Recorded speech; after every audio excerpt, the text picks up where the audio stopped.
दिल्ली की जनता को पानी और सीवर की बेहतर सुविधाएं मिले, इसके लिए हम काम कर रहे हैं। जो सिस्टम हमें मिला था पिछली सरकार के द्वारा, वो पूरी तरह से अस्त व्यस्त था।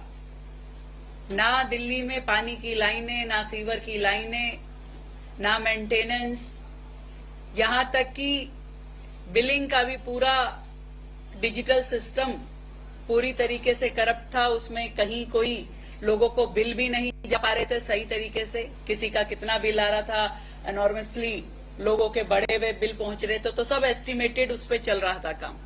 एक्चुअल बिलिंग कितनी थी, किसके पास क्या जा रहा था, उसका भी कोई हिसाब किताब नहीं था।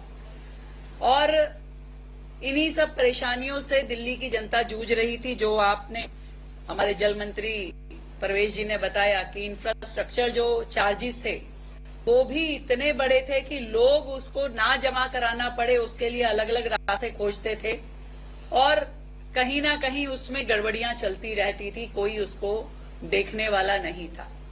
नीचे के लेवल पे उसको लेकर के करप्शन भी रहता ही होगा। लोग अपने जुगाड़ बनाने में अधिकारियों के साथ में मिल करके सिस्टम को खराब करने की कोशिश भी कर रहे होंगे, परेशान भी हो रहे होंगे, क्योंकि चीजें तर्कसंगत। हमने पूरी तरीके से दिल्ली जल बोर्ड द्वारा लिए जा रहे इंफ्रास्ट्रक्चर शुल्क को तर्कसंगत बनाने का बड़ा फैसला किया है। अब पानी और सीवर के इंफ्रास्ट्रक्चर चार्जेस जो हैं केवल जल आवश्यकता के आधार पे लगाए जाएंगे, यानी कि जितना पानी का रिक्वायरमेंट उनका है उसी के ऊपर चार्ज लगेंगे। इससे पहले पूरे प्रीमिसेस के हिसाब से लगाए जाते थे। तो पहली बात कि जहां जितनी आवश्यकता होगी पानी की उसी के हिसाब से चार्जेस होंगे। दूसरी बात कि इंफ्रास्ट्रक्चर चार्जेस केवल नए निर्माण पे या अतिरिक्त निर्माण पे ही लगाए जाएंगे। आप किसी संपत्ति का पुनर्निर्माण अगर कर रहे हैं तो, और आपकी जल आवश्यकता नहीं बढ़ी है, आवश्यकता यदि आपकी पुरानी है, तो शुल्क बढ़ेगा नहीं और दोबारा नहीं लगाया जाएगा, आपका वही पुराना चलेगा। नॉन एफएआर और खुला एरिया जो है, अनकवर्ड जो एरिया है क्षेत्र में, इस क्षेत्र में जितनी जल आवश्यकता और है उसको इंफ्रास्ट्रक्चर चार्जेस में काउंट नहीं किया जाएगा, उसको उसमें शामिल नहीं किया जाएगा। मैं आपको ये बताना चाहूंगी कि दिल्ली में जो ई एंड एफ श्रेणी की कॉलोनियां है उसमें 50% की छूट दिल्ली सरकार दे रही है आईएफसी चार्जेस में, और जी और एच श्रेणी की कॉलोनियों में 70% की छूट आईएनएफसी चार्जेस में देने का निर्णय सरकार ने लिया है।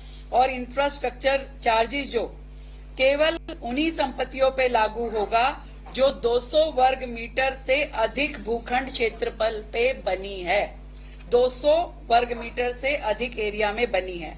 भूखंड के आधार की पुष्टि जो है कन्वेंस डीड से, सेल डीड से, रजिस्टर्ड जीपीए से या एग्रीमेंट टू सेल के दस्तावेजों के आधार पे की जाएगी। मैं ये भी बताना चाहती हूँ कि अनऑथराइज कॉलोनियों में पंजीकृत वास्तुकार द्वारा अनुमोदित नक्शों को मान्यता दी जाएगी, ताकि वहां रहने वाले लोगों को सरल और व्यवहारिक प्रक्रिया का ये पूरा लाभ उनको मिल सके।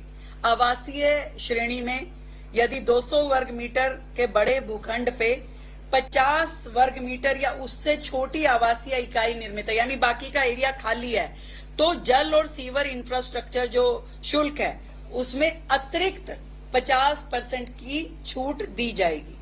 जो संस्थान आयकर अधिनियम की धारा 12A(b) के अंतर्गत पंजीकृत हैं या धार्मिक स्थल हैं, उन्हें भी सीवर और जल इंफ्रास्ट्रक्चर शुल्क पर अतिरिक्त 50% की छूट दी जाएगी।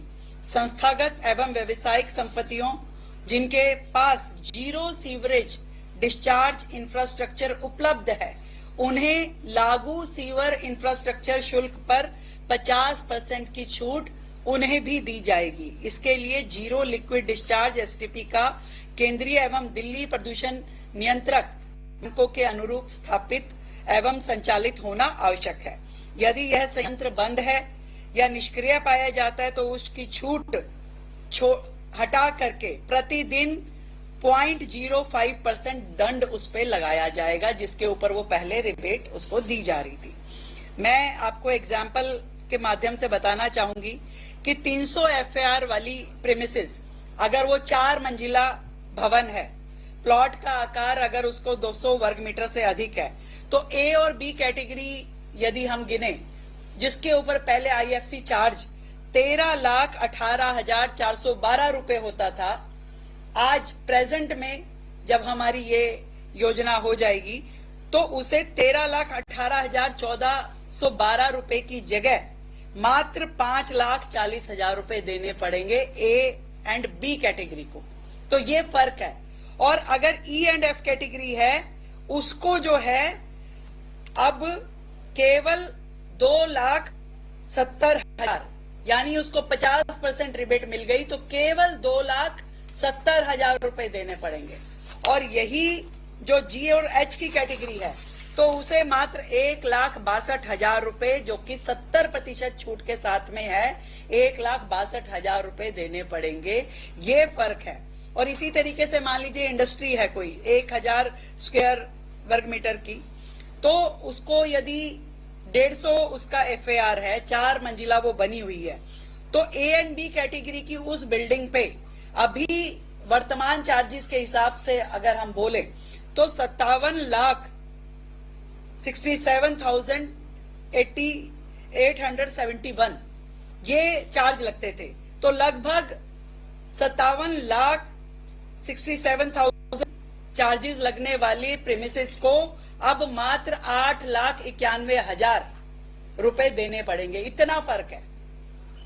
तो ये ई एंड एफ कैटेगरी का अगर वही सेम 1,000 स्क्वायर मीटर की 150 FAR 4 स्टोरी बिल्डिंग अगर है, तो उसे ई एंड एफ कैटेगरी वाले को लगभग 16.5 लाख रुपए देने पड़ते हैं। अब इस योजना के तहत उसे देने पड़ेंगे केवल 4.5 लाख, केवल 4.5 लाख रुपए उसे देने पड़ेंगे। और जी एंड एच कैटेगरी को मात्र 2,67,300 रुपए देने पड़ेंगे।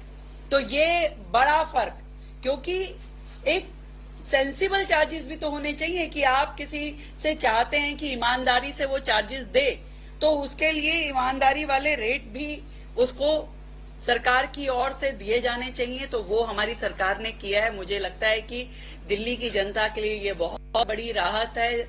जो लोग इसके माध्यम से चोरी करते थे या गड़बड़ियां करते थे, वो सारी रुकेंगी। एक सुविधाजनक तरीके से लोगों को ये मौका मिलेगा कि आप अपने चार्जेस जमा कराइए और बेधड़क अपना काम पूरा कीजिए, और जितनी आपकी जल आवश्यकता है उसको लेके काम कीजिए। और दिल्ली की ये सारी की सारी चीजें जितनी भी है, हम चाहते हैं कि एक बहुत ही ट्रांसपेरेंट सिस्टम हो, लोगों को सुविधाजनक तरीके से ये सारा सिस्टम कन्वे होना चाहिए, लोग पूरा उसको अच्छे से उसकी सुविधाओं को अवेल करें, अपना काम करें, और किसी भी तरह की व्यवस्थाओं की ओर से ना उसको दिक्कत आनी चाहिए, ना ही सरकार की ओर से उसको दिक्कत आनी चाहिए। ये हमारा लक्ष्य है। तो दिल्ली की जनता को ये उपहार दिल्ली सरकार की ओर से है, दिल्ली जल बोर्ड की ओर से है। मैं बहुत बहुत बधाई देती हूँ जल बोर्ड के अपने मंत्री जी को और अधिकारियों को, जिन्होंने इस योजना के माध्यम से दिल्ली की जनता को राहत देने का ये बड़ा काम किया है।